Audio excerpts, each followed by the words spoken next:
Hi, this is Ken Long. I want to give a brief overview of the path my dissertation has taken and where I see it going. It begins with this notion of the world around us, what we call the OE, or the operating environment in the military.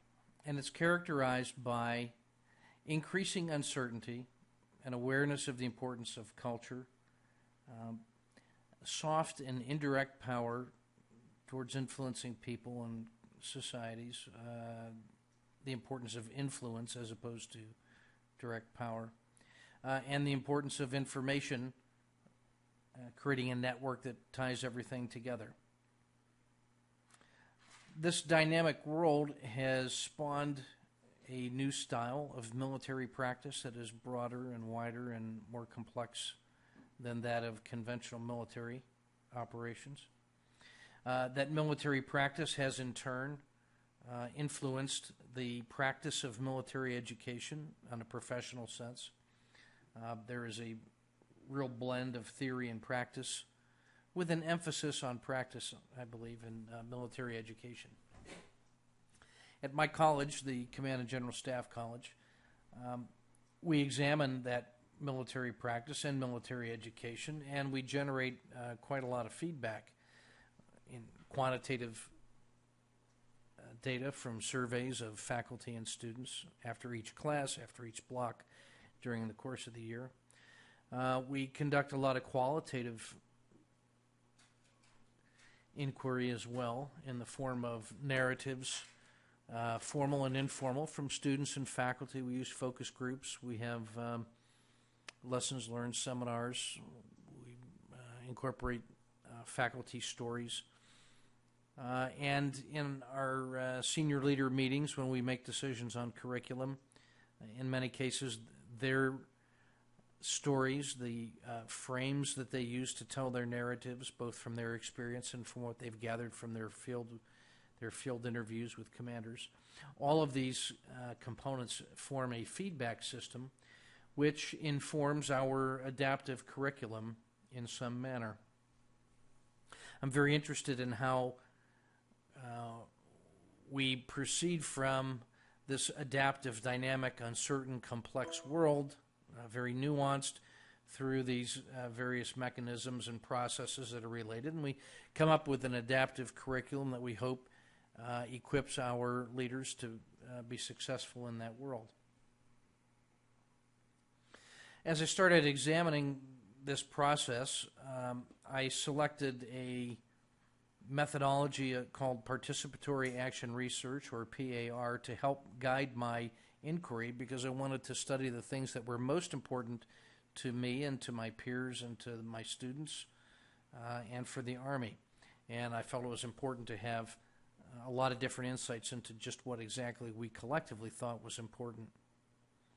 And that's what participatory action research will do, going through a process of diagnosis, action, measurement, and reflection iteratively. You can, with your co-researchers, develop a sense of what's important and the directions that you want to go. You let the research and the results guide the next cycle. Well, multiple cycles of participatory action research generated some interesting results in the world of practice and in theory. In the world of practice, we used these insights to help us shape our F-100 block, or what we call the force generation and force management, Army change management generally. It has given us insights into improvements for faculty development program. In my personal practice, it's developed new insights for me into how I conduct mentoring and how I actually manage classrooms, and how my teaching practice has changed as a consequence of PAR.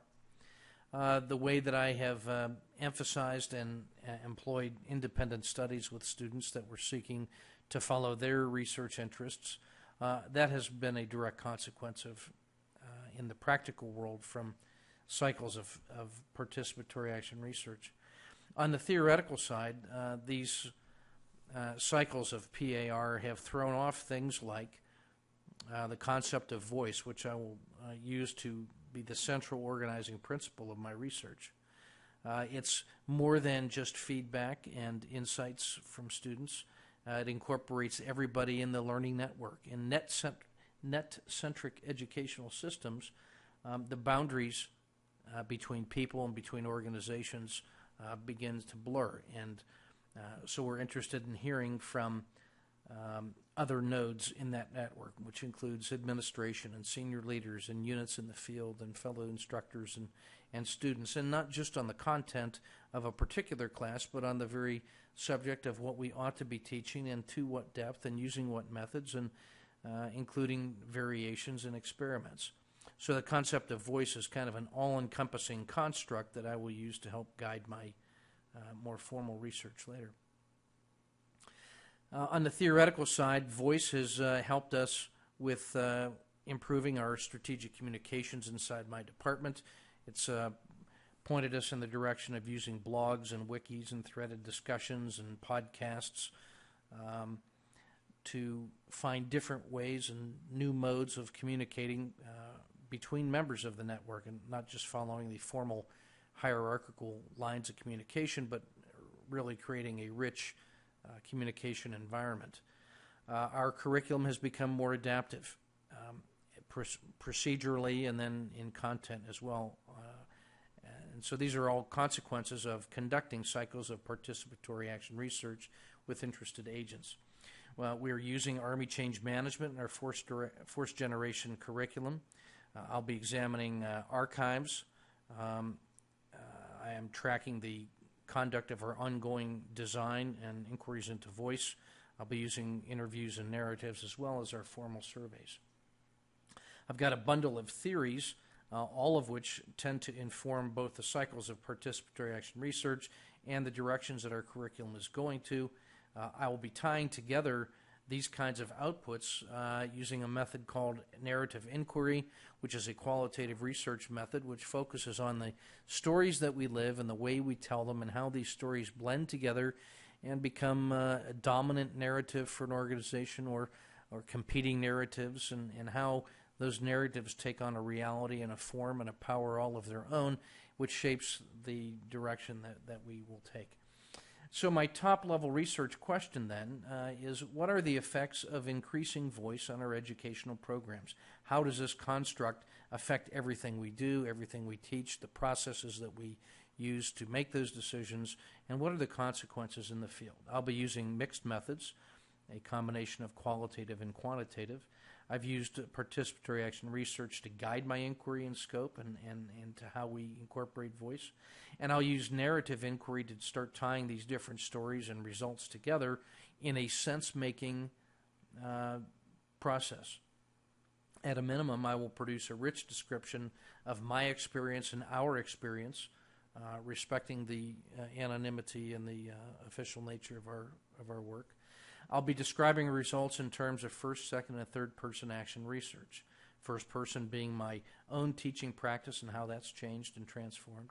Second person action research, which describes my experiences with others, other students that I've had a one-on-one relationship with, fellow instructors, other curriculum designers, one-on-one with senior leaders. Third person action research results tend to explore how, as a department, we will have transformed, how classrooms have transformed as a result of these inquiries. The direction that I'm heading to, I'm about 1/3 of the way through.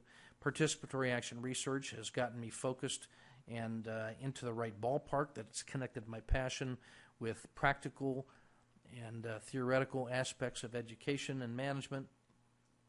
And I'll use narrative inquiry then to tie together the results of my research that will take the form of both qualitative and quantitative research. So that's where I'm going. I'm looking forward to it. I got a tremendous amount of information already, tons of insights, and I'm really eager to find out where the rest of this journey will take me. And stay tuned. I'll keep you posted.